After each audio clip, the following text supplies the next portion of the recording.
이 영상을 보시는 분들 중에 실비보험이 없는 분은 거의 없을 거라고 생각합니다. 대한민국 국민 중 3,997만 명이 가입한 실비보험은 비급여 치료를 지원하지 않는 국민건강보험의 단점을 보완해주면서 가격마저 상당히 저렴합니다. 보험 채널을 운영하면서 보험이 필요 없다는 분들의 댓글이 많이 달리기도 하는데 실비만큼은 예외입니다. 자료를 보시면 보험사들이 실비보험으로 인해 입는 손해가 23년에는 약 2조 원, 24년에는 약 1.6조 원에 달하는 건데 보험사에게 손해라면 소비자에겐 득이라고 봐야 하겠죠. 그러니까 내가 사용한 병원비의 대부분을 연간 5천만 원 한도로 돌려주는 실손의료비는 반드시 가입하시고 청구까지 꼼꼼히 해주셔야 하는데요.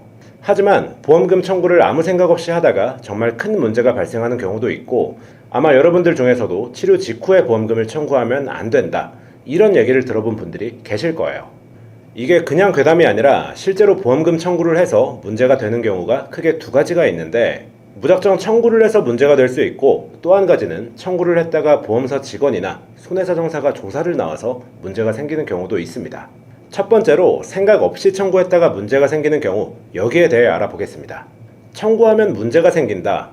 문제가 생기면 청구하려고 보험 가입을 한 건데 생각해보면 좀 이상하죠? 부담될 수 있는 의료 비용을 보장받기 위해 보험 가입을 하고 지금까지 돈도 내고 있던 건데 돈은 돈대로 받고 청구하면 문제가 생길 수도 있다? 이건 뭐 하자는 걸까요? 지금부터 보험금 청구가 도대체 왜 문제가 되고 언제 어떻게 해야 문제없이 청구가 가능한지 간단한 방법까지 알려드릴 테니까 집중 부탁드리겠습니다. 제가 여러 차례 실손보험 청구 관련 영상에서 언급했던 얘기가 있죠. 실손보험 청구에 있어 가장 중요한 서류는 진료비 영수증과 진료비 세분의 역서다. 그 이유는 서류 떼는데 돈을 들이지 않고 청구할 수 있기 때문이다. 만약 통원이 아니라 입원 또는 수술이라면 입퇴원 확인서, 수술 확인서가 추가로 있으면 되는 건데 청구액이 고액이라면 추가 서류를 요청하는 경우도 있긴 하지만 보통 이 정도 서류를 가지고 청구를 하게 됩니다. 내 실비가 2009년 10월 이전 실비라면 90%에서 많게는 100%까지 보장받을 수 있고요. 이 외에는 가입한 시기에 따라 70에서 90%를 보장받을 수 있는데 이런 실비를 함부로 청구했다간 문제가 생길 수 있다는 겁니다. 내가 가입한 보험에 청구도 내 마음대로 못하나 하고 답답해 하실 수도 있지만 보험금은 다 청구하면서 불이익은 없앨 수 있는 간단한 방법도 있습니다. 그럼 보험금 청구를 바로 하면 절대 안 된다 라는 얘기가 나온 이유가 뭐였을까요? 가장 큰 이유를 말씀드리면 보험금 청구, 실비보험이나 진단비, 수술비, 운전자 보험 할 것 없이 청구를 하려면 보험금 청구서를 작성해야 합니다. 그리고 이 청구서에는 우리 이름, 주민번호, 주소 등 개인정보가 전부 들어가게 되는데요. 의료기록은 개인정보라 보험사에서 마음대로 열람할 수 없지만 청구 이력은 ICPS라는 보험 신용정보 종합 시스템에 남게 됩니다. 그리고 손해보험사건, 생명보험사건, A사건, B사건 이 청구 이력을 전부 줘야 할 수 있는 거죠. 쉽게 얘기하면 내가 저렴한 건강체 보험을 가입하려고 하는데 내 청구 이력을 보험사에서 이미 전부 열람할 수 있고 보험 가입 시 이런 부분이 불리하게 적용할 수 있는 거죠. 우리가 보험금 청구를 할 수 있는 기한은 지급 사유가 발생한 날로부터 3년인데요. 서류만 준비해 두신다면 1년 전 치료든 2년 전 치료든 청구할 수 있습니다. 보험 가입을 앞두고 계신다면 청구를 미루셔도 되는 거죠. 고지 의무를 위반하는 거 아니냐라고 하실 수 있지만 이 자료를 보시면 쉽게 이해할 수 있을 겁니다. 우리가 보험 가입할 때 의무적으로 보험사에 알려야 하는 고지사항입니다. 이 고지사항을 헷갈려하는 분들이 계셔서 조금 구체적으로 말씀드려 볼게요. 크게 세 가지 질문이 있는데 3개월 내에 진단이나 질병 의심 소견, 치료, 약 처방이 있는지를 묻고요. 1년 이내에 추가 검사, 재검사 이력이 있는지를 묻습니다. 마지막으로 5년 내에는 보는 게 좀 많은데 입원이나 수술, 계속하여 7일 이상 치료, 30일 이상 약 처방이나 중대질병 진단, 치료 이력 여기까지가 보험사에 반드시 사실대로 알려야 하는 고지 의무사항들인데요. 이 고지사항을 위반했을 경우 보험금 지급이 거절되거나 보험이 강제 해지될 수도 있어요. 그런데 만약 내가 보험 가입을 하려고 이 고지사항들을 체크해 봤더니 나는 2년 전에 검사를 몇 번 받았었는데 1년 이내엔 없으니까 해당되지 않고 6개월 전에 약을 일주일치 처방받았으니까 3개월 내 치료에도 5년 내에 30일치 이상 약 복용해도 해당하지 않죠. 그런데 보험사에서 가입 거절 혹은 재심사, 심지어는 값비싼 유병자 보험에 가입하라고 통보가 날아옵니다. 내가 청구한 이력이 줘야 되니까 해당 병력에 대해 자세한 정보를 요구하거나 질병 코드가 인수 기준에서 벗어난다면 거절이 될 수도 있는 거예요. 제가 이 일을 하다 보면 실제로 굉장히 흔하게 겪는 일이고요. 이런 식으로 보험금 청구를 치료 직후에 하게 되면 고지사항에 해당되는 게 아닌데도 인수에 제한이 생기는 이상한 상황이 발생할 수도 있는 겁니다. 특히 도수치료의 경우 반복적으로 여러 번 치료를 받게 되는데 7회 이상 치료를 받았다면 5년이나 고지사항에 따라다니게 되는 거예요. 한두 번만 받았어도 보험사 심사에서 까다롭게 보는 경향이 있으니까 보험가입 계획이 있으시다면 청구를 미루시거나 하지 않으시는 게 오히려 득이 될 수도 있겠습니다. 그렇다면 우리가 보험금 청구를 언제, 어떻게 해야 하는 걸까요? 정답은 정말 쉽습니다. 아까 보여드렸던 315 고지사항을 다시 한번 볼게요. 편하게 해당되는 항목이 뭔지 보시면 됩니다. 만약 내가 치료받을 때 입원 또는 수술을 했다면 3번 5년 내 알릴 의무에 걸립니다. 이런 경우에는 청구를 안 해도 어차피 고지 대상이니까 치료 후에 바로 청구를 하는 거죠. 반면 2번 1년 내 추가검사 재검사 또는 1번 3개월 내 치료 이력, 여기까지는 고지사항에 해당이 되더라도 고지사항에서 벗어날 때까지 기다렸다가 가입하는 게 가능한 기간이에요. 만약 작년에 두통으로 검사를 받았는데 원인을 찾지 못하고 상태가 호전돼서 더 이상 병원을 가지 않았어요. 이런 상세불명의 두통은 보험사가 심사 과정에서 굉장히 까다롭게 보는 병력 중 하나지만 청구 이력만 없다면 1년이 지나는 순간 아무 문제 없이 보험 가입이 가능합니다. 그리고 아까 청구가 몇 년까지 가능하다고 말씀드렸죠? 3년이었죠. 무사히 가입한 이후에 청구를 하면 되는 거고 고지사항도 성실히 지켰기 때문에 전혀 문제될 게 없습니다. 물론 이 외에 보험 가입 계획이 없는 경우라면 마음 편히 청구하셔도 무방하고요. 여기까지 보험금 청구를 함부로 하면 안 되는 이유에 대해 알아봤다면 다음으로는 보험금 청구 시 서명을 함부로 해서 큰 문제가 될 수 있는데 이 부분에 대해서 얘기 나눠보도록 하겠습니다. 실비보험 또는 암이나 수술비도 마찬가지로 보험을 청구하다 보면 보험사에서 갑자기 조사를 나온다고 해서 당황하는 경우가 생기곤 합니다. 뭘 잘못하지 않아도 누구나 조사 대상자가 될 수 있고요. 이때 함부로 서명하시면 안 되는 서류들이 있어서 이 부분에 대해 얘기를 해보려고 합니다. 난 지금도 보험이 없고 앞으로도 보험 가입 안 할 거다 라는 분들은 뒤로 가기를 누르셔도 되지만 보험을 하나라도 가지고 있다면 반드시 알고 계셔야 하는 내용입니다. 그럼 가장 먼저 보험금 청구를 해도 조사를 나올 때가 있고 나오지 않을 때가 있는데 내가 어떤 실수를 했길래 조사까지 한다는 건지 알아보도록 하겠습니다. 첫 번째, 치료 근거자료 제출을 거부했을 경우입니다. 보험사에서 보험금 지급을 하려면 어떤 치료를 받고 어떤 질병을 진단받았고 어떤 치료비에 얼마를 지출했는지 파악이 되어야 하겠죠. 하지만 정당한 사유 없이 보험금 청구에 필요한 진단서나 치료 확인서를 제출하지 않는 경우 조사를 나올 수 있습니다. 두 번째는 첫 번째와 비슷한 내용일 수 있는데 근거자료는 제출했지만 부정확하거나 사실 여부가 불투명한 경우입니다.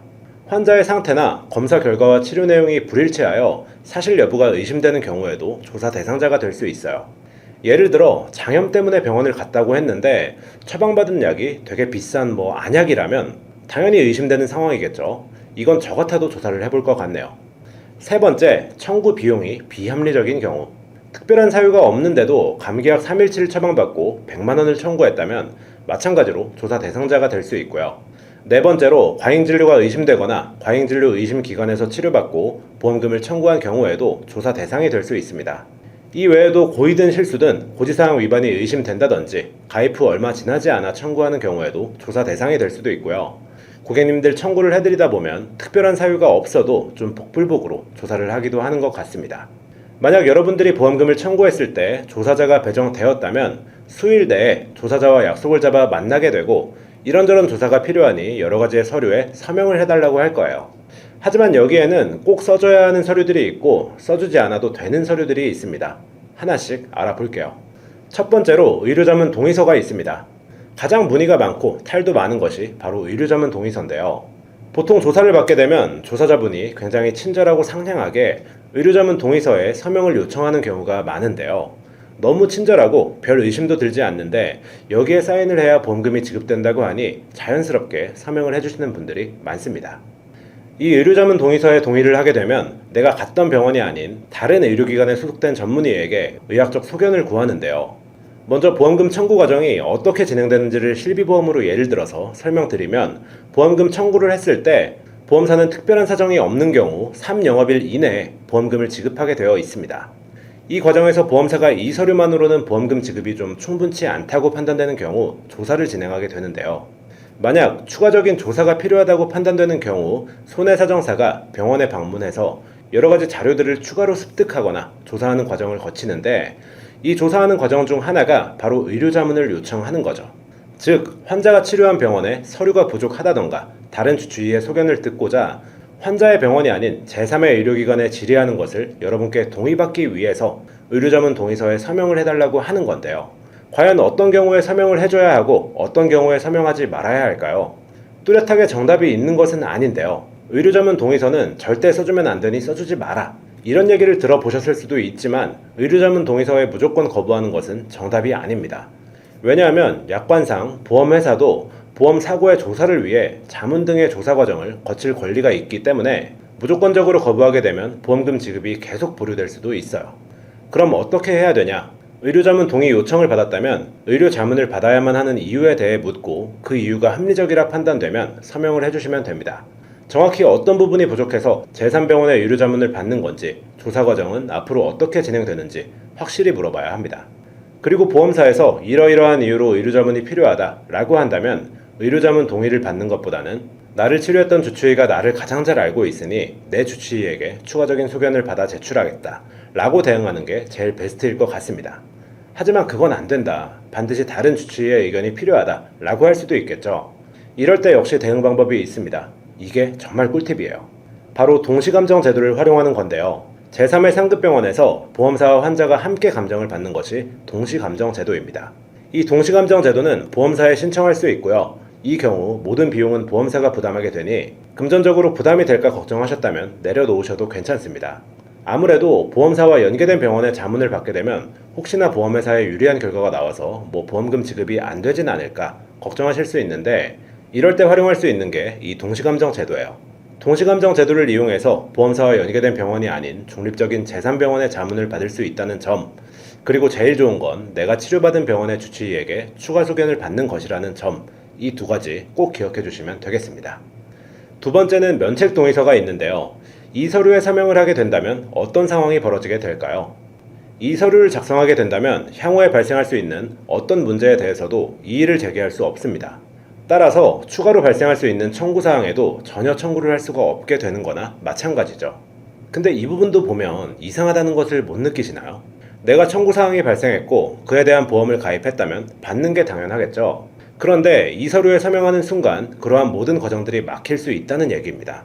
즉, 이 서류는 여러분들을 위한 서류가 아닙니다. 앞으로 있을 수도 있는 청구사항을 사전에 미리 막는 거니까요.